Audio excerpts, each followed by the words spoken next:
The beginning of 1855 was a bitterly cold winter for the southern counties of England, with temperatures remaining around freezing.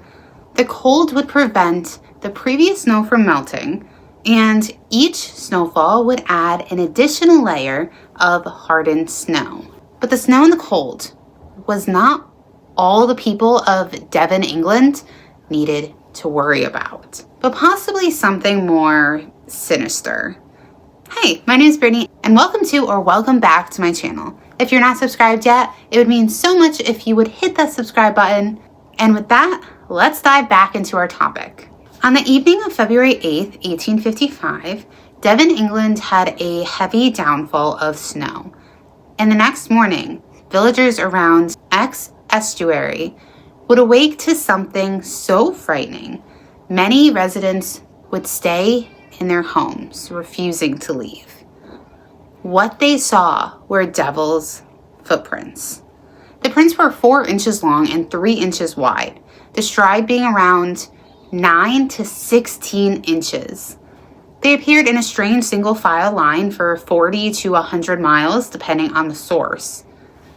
These were cloven footprints, horseshoe-like prints that dug into the snow, as if whatever left the prints had burned through the snow to the ground. And strangely, the prints were not stopped by any obstacle. They crossed through gardens, up and over walls, across pipes, frozen rivers, and even the rooftops of homes. Some of the prints appeared to pass through narrow gaps and drain pipes, places no living creature of that size could have gone. The devil's footprints went from Exmouth through Topsham, across Exe Estuary, and as far as Dawlish and Tangmouth. Might have pronounced one of those wrong. I do apologize. They're found in 30 locations in Devon. There were also sightings further away in the county of Totnes and Torquay, and in other counties including Weymouth in Dorset. Probably butchering a lot of things, so again, apologize. And even in Lincolnshire, in the middle of England.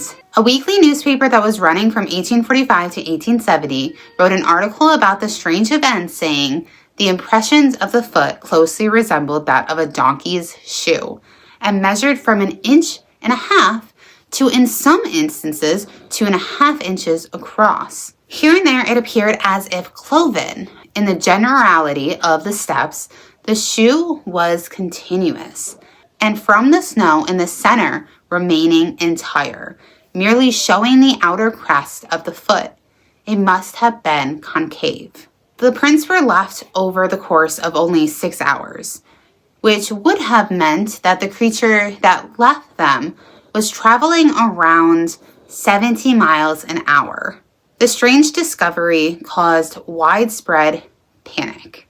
Many refused to leave their homes at night in fear that Satan himself was roaming the countryside. Clergy members preached sermons about divine warnings and believed that the devil himself left the footprints. Now, hundreds of people saw these footprints. So let's dive into some of the theories. In March 1855, the Illustrated London News would feature a drawing of the hoofprints and said that they were left by hopping rodents, possibly wood mice.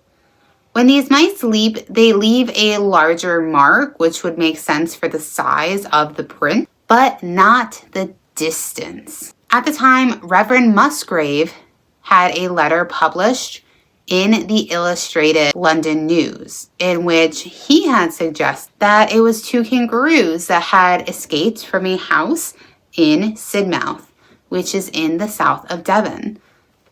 The problem with that is that the Reverend admitted to making it up. He just fabricated the whole thing, the kangaroos and all, because he wanted to reassure the local people.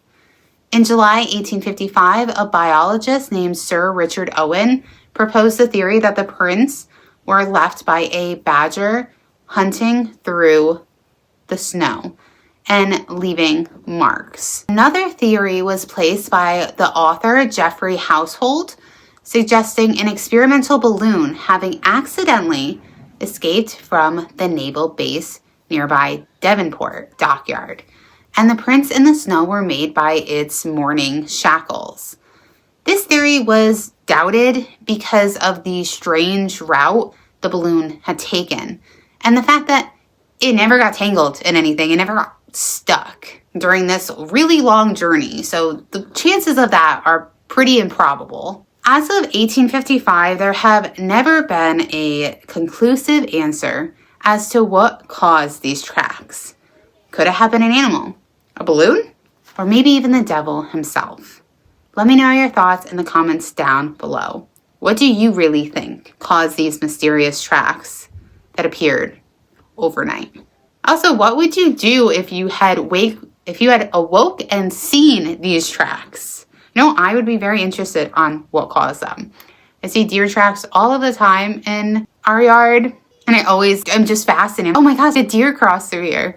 So I know myself, if I had seen them, I would be very interested. New videos are uploaded every Wednesday and Sunday for the entire year, along with at least one investigation every single month.